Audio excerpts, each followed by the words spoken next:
पटापट पटापट पैसे पाठवा. हा याला पहिलाच माणूस बघतोय कर्ज फेडलं हो, आपल्याला गिफ्ट दिले.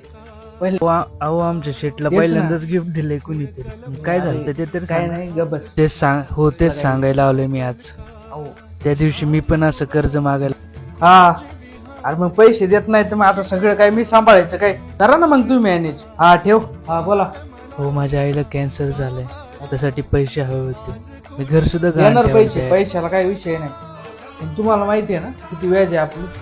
हा एवढं लक्षात ठेवायचं. काय असं आपलं व्याज थकलं का आपल्याला नाही जमत. हा पैसे घ्यायचे आधी 10 वेळा विचार का.